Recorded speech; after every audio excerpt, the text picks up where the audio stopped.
masuk ke dalam onsen ataupun sento dalam keadaan yang bogel secara total. Salah satu pengalaman saya pernah kongsikan dengan anda yang saya pernah buat.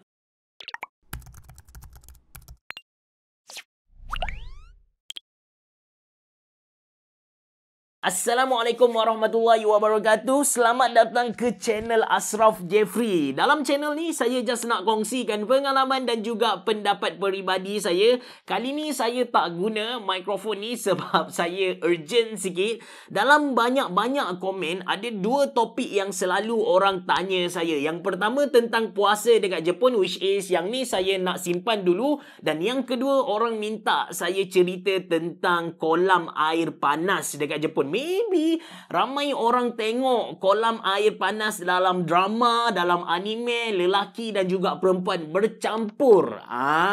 Orang minat benda ni. Bukan setakat bercampur, tapi bogel, laki perempuan bogel. Adakah benda ni mitos ataupun kebenaran? Jawapan dia, benda ni sahih, memang satu kebenaran. Cuma kita kena tahu the whole story, baru sedap untuk kita komen. Okey, yang pertama, public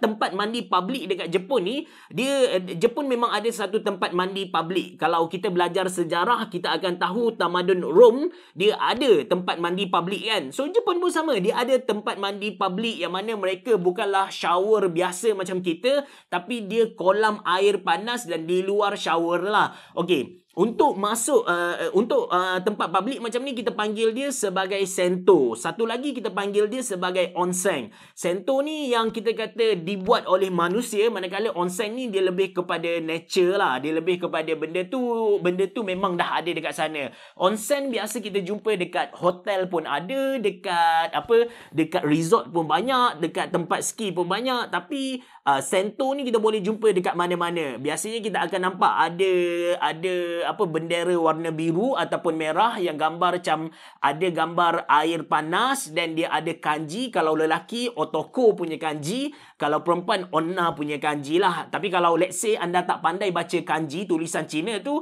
anda just tengok bendera warna merah itu perempuan, bendera warna biru itu lelaki. Jangan tersalah masuk. Tapi kalau anda tersalah masuk sekalipun, anda tak akan nampak perempuan bogel sebab the first thing yang kita akan masuk ialah locker room. So dekat locker room tu tempat kita tukar baju, tempat kita timbang berat, tempat kita minum susu dan sebagainya. Bila mana kita masuk ke dalam tempat mandi, dia akan ada dua bahagian, dua partition. Dia bukan partition lah, tapi dua bahagian. Satu shower dan satu lagi tempat kita berendam tu. Saya tak pandai nak sebut BATH. Pronunciation saya memang fail sikit. So, saya just sebut kolam tempat mandi lah. Sebelum kita masuk ke dalam kolam tu, memang kita kena shower dulu, bersihkan daki-daki yang ada dekat body kita, baru kita dapat masuk dekat sana. Tapi saya nak cerita pengalaman saya dulu, which is saya tak pernah masuk ke dalam onsen ataupun sento dalam keadaan yang bogel secara total. Salah satu pengalaman saya pernah kongsikan dengan anda yang saya pernah buat kerja kutip sampah macam MPKB, MPKT, kutip sampah dari taman ke taman macam tu. So, untuk company tu, dia lepas kita dah settle kutip sampah, dia ada tempat mandi di bahagian atas. So, kami akan mandi dekat situ sebab badan dah berbau busuk. Walaupun sampah dekat Jepun, kalau bukan sampah basah, memang tak busuk. So, kami pergi dekat atas tu, dekat locker room, kita boleh nampak yang semua orang bogel loh. Dekat locker room tu kita dah boleh nampak pakcik-pakcik yang bogel. Dia kebanyakan sento dekat Jepun ataupun onsen sebenarnya asing. Lelaki dan perempuan asing. Jarang gila kita jumpa satu onsen yang campur lelaki perempuan. Ada tapi jarang gila. So dalam locker room tu kita boleh nampak pakcik-pakcik yang kadang-kadang kita rasa umur 60 kan dekat sana. Dia dalam keadaan bogel. Walaupun saya tak nak tengok, tapi anda bayangkan dalam locker room tu ada 30 orang dan dia punya saiz tak besar sangat. Anda akan tertengok juga walau lagu-lagu mana pun orang kata kan. Then dekat Jepun dia punya culture dia orang tak cukur. So memang lebat gila. Masa saya masuk dekat sana, masa saya masuk dekat sana, ada pakcik ni dia bergurau dengan satu pakcik lagi. Dia ambil lighter. Dia kejar seorang lagi, dia kata dia nak bakar. Nampak betapa kanak-kanaknya mereka kan sama mereka. Tapi of course, kita manusia ni kadang-kadang kita tengok cikgu kita ataupun pensyarah kita tengok pada satu pandangan yang mulia gila. Ni mesti tak ada dark side punya kan. Tapi hakikatnya ada. Macam saya sendiri, masa sekolah dulu, saya selalu tengok cikgu-cikgu ni antara manusia yang sangat-sangat sempurna. Tak ada cacat celanya. Tapi bila saya dah umur macam ni, 33 tahun, saya tengok balik kawan-kawan saya yang jadi cikgu sekarang, saya macam, ni rupanya cikgu kan, perangai macam ni rupanya. Kita dah kenal orang tu kan. So the same thing, pakcik-pakcik tu, mula-mula saya tak tengok dia punya perangai macam mana. Saya memang respect gila, tambah dengan Japanese kot, Nihonjin desu yo kan. But then itu perangai dia. And lepas tu kita masuk dekat sana, memang bogel terus. Cuma saya beranikan diri bawa tuala yang sangat-sangat kecil. Of course nampak lutut ketika tu. Tapi saya nak mandi juga. And luckily tempat saya kerja tu, dia punya shower room, dia ada partition and dia ada letak kain untuk tutup orang boleh tengok kita, tapi saya tak rasa lah ada orang intai saya. Saya bukanlah handsome sangat, so orang tak intai saya. So okay lah mandi macam tu. Cuma yes, dalam sana dia ada tempat shower. Tempat shower tu biasanya terbuka, cuma tempat saya sahaja dia macam tertutup sikit. Lepas tu dia ada tempat kolam mandi. Dan kalau kita pergi ke Sento, biasanya dia dah sediakan sabun, dia dah sediakan kepada kita shampoo, dia dah sediakan kepada kita berus gigi. Kita just bayar and mereka akan bagi kepada kita. Ada setengah sento, dia akan bagi kepada kita banyak benda lagi, complimentary, macam razor untuk cukur misai dan sebagainya. Lepas tu ada juga yang bagi kepada kita hair dryer untuk kita guna hair dryer. So bergantung kepada tempat tu sendirilah macam mana mereka nak bersaing dari segi servis. Okey, itu pengalaman saya dekat itu pengalaman dekat Sento. Yang kedua, pengalaman saya dekat Onsen. So dekat Onsen ni sepatutnya kita sama juga, kita kena masuk dalam keadaan bogel. Itu adalah culture dekat sana. But untuk pengalaman kali ni, kami sewa satu resort tu terus. Masa tu program usrah lah. Nampak tak? Saya baik sebenarnya. Saya join program usrah tu. Saya tak ingat Muhayyam ke apa ke, tak ingat dah. Masa tu memang semua budak Malaysia, semua yang beriman lah. Saya yang dipaksa pergi. Budak-budak baik semua. Usrah ke kan? Budak-budak baik. Mad'u. Lepas tu ada nakib kan. So dekat situ kami sewa satu resort tu terus dekat Osaka, saya rasa. Saya pun dah tak ingat lah. Resort tu memang best lah untuk program-program macam tu. So kami sewa satu. And onsen tu pun dibenarkan untuk pakai baju dan sebagainya. So tak adalah pengalaman bogel-bogel ni, tak ada. Cuma kebanyakan tempat Sento ni, yang pertama kita tak boleh, kebanyakan tempat onsen ataupun Sento, kita tak boleh pakai pakaian untuk masuk ke dalam sana. Macam diorang memang akan bagi kepada kita satu tuala kecil. Tapi biasanya tuala kecil tu bila masuk saja dalam kolam air panas, mereka akan letak atas kepala macam tu dan berehat. Ataupun mereka akan letak di atas dekat sisi mereka lah. Tak boleh bawa masuk ke dalam sana. Ada yang kata sebab tak nak dia punya benang-benang tu masuk dan mencemarkan keadaan dan sebagainya. Lepas tu ada setengah Sento, dia tidak membenarkan orang yang bertatu masuk. Sebab mereka dekat Jepun, dia consider tatu ni adalah Yakuza dan sebagainya. Yang ketiga, boleh je budak-budak perempuan, budak-budak lelaki nak masuk mana-mana. Kalau Shinchan dia nak ikut mak dia pergi masuk dekat onsen perempuan, tak ada masalah. Dia boleh buat benda tu. Lepas tu lagi bila kita bercakap tentang mandi dekat Jepun, satu perbezaan culture yang saya dapati, kalau di Malaysia kita tak dibenarkan mandi malam-malam. Orang tua kata nanti masuk air dalam paru-paru sejuk, nanti sakit, mati dan sebagainya. Tapi kalau dekat Jepun, mandi malam adalah kewajipan bagi mereka. Even mereka berendam lagi, mereka akan duduk dekat sana. So far dekat Jepun saya tak pernah dengar lagi lah ada kisah yang mengatakan mandi malam akan buat paru-paru berair.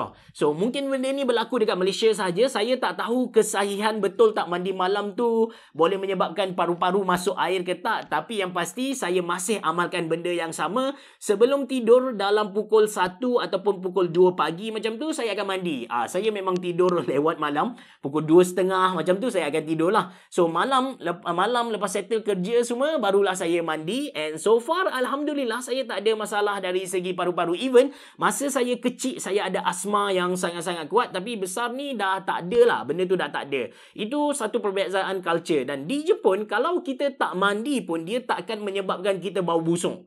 Badan kita tak berbau lah dekat Jepun. Sebab dia punya cuaca tu dia jenis kering.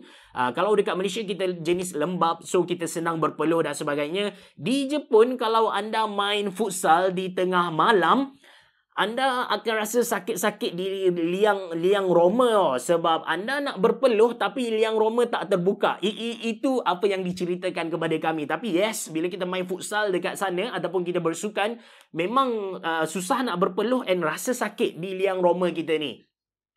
Dekat universiti saya ada seorang mamat ni, dia badan besar macam Femau macam tu, tapi kecil sikit lah pada Femau. Kami perhatikan dia, rasanya dia memang tak mandi lah. Yang pertama, dia pakai baju yang sama pada setiap hari. Kita orang tanda ni pakai baju sama lagi, ni pakai baju sama, tapi kita orang tak bercakap lah dengan dia. Dia nampak sangat otaku. So kami tanda, kami rasa dia tak pernah mandi lah. Sepanjang kelas, sepanjang kami satu sem tu dengan pakaian yang sama, kami rasa dia tak mandi. And benda ni adalah satu benda yang nak kata normal tu tak, tapi senang dijumpai dekat Jepun. Anda jangan tengok yang orang Jepun ni macam ni. Kita tahu yang orang Jepun adalah orang yang bersih.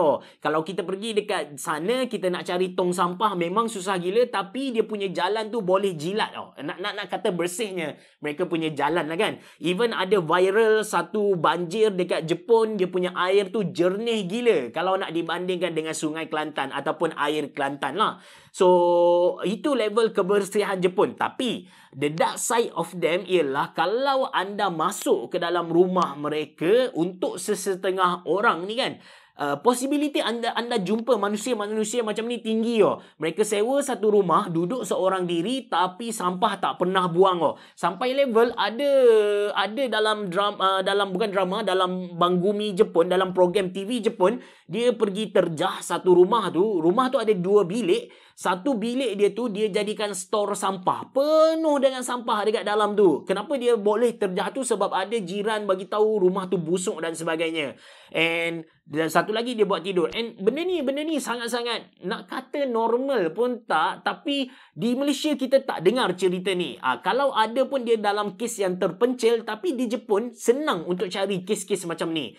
And itu that's why bila orang kata orang Jepun ni pembersih, somehow betul, satu side tu betul, tapi satu side lagi tu mungkin taklah kot.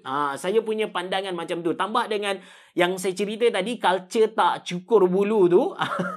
Benda ni saya tahu sebab lepas mandi macam tu, saya akan borak dengan senior Jepun. So kami tanyalah benda-benda, saya sembang lah benda-benda macam ni. Untuk pengetahuan anda, bila kita nak masuk dengan seseorang, lagi-lagi lelaki, cara paling senang untuk kita masuk dengan dia adalah bercakap benda-benda lucah macam ni lah. Dekat Jepun kita panggil dia sebagai shimoneta. Shimo ni kanji bawah dah. Neta ni adalah macam percakapan kot. Kita boleh cakap macam percakapan benda-benda bawah macam ni. Dia menyebabkan kita senang masuk dengan dia. Sebab lelaki dengan lelaki, kita punya minat, kalau kita normal, kita minat benda yang sama lah. So bila borak, mereka pun kata yang perempuan pun dia punya culture sama. Cuma saya tak pastilah. Seriously saya tak pasti benda ni, tapi apa yang senior Jepun saya bagi tahu, itulah seadanya. So basically dekat Jepun, kalau anda nak mandi ke macam mana, saya tak suggest anda pergi dekat Sento. Sebab nak tak nak anda kena bogel. So apa yang saya suggest, anda pergi dekat Love Hotel seperti yang saya cerita sebelum ni. Love Hotel tu tempat, walaupun orang kata itu adalah tempat buat projek, one night stand dan sebagainya, tapi kita boleh guna dia untuk persinggahan lah. Dia punya sewa tu 2 jam lebih kurang dalam 8,000 yen, sekitar 200 hingga 300 ringgit Malaysia. Bukan, Kalau betul lah, lebih kurang tu lah. Agak mahal kalau kita convert, tapi dekat Jepun sebenarnya tu adalah harga standard lah. So itu sahaja perkongsian saya berkenaan dengan onsen ataupun sento tu sendiri. Kalau anda nak cari yang campur lelaki perempuan, so far saya hidup ni, saya pergi dekat banyak dah hotel-hotel dekat Jepun. Saya pergi banyak. And saya tak pernah jumpa lagi mana-mana onsen yang bercampur lelaki perempuan. Ada benda tu wujud, saya tak nafikan, tapi di depan mata saya dengan kepala otak, dengan mata di kepala saya ni, saya tak pernah nampak lagi benda tu. Saya tak pernah nampak. Maybe anda boleh Google dan anda pergi kalau anda rasa berbaloi. Sebelum saya tutup video ni, saya nak cerita pengalaman kawan saya. Saya ingat benda ni. Kawan saya, sebab dia adalah seorang lelaki sejati kan. Dia pun cari benda-benda macam ni, onsen campur lelaki perempuan, tapi dia tak jumpa. The best yang dia dapat jumpa adalah public tempat swimming. So dia join lah dengan harapan dia dapat tengok perempuan-perempuan Jepun yang seksi-seksi ni kan. But then bila dia join, yang ni memang saya gelak gila bila dia cerita dekat saya. Ni kawan Melayu so bila dia cerita dekat saya, dia bagi tahu, harapan aku pergi sana, aku nak tengok perempuan-perempuan cantik. Tengok yang ada dekat sana siapa? Makcik-makcik yang tengah buat terapi sebab tua-tua nak berjalan semua. Aduh, last kali dia ajak aku pergi makan dekat rumah dia, jadi anak angkat.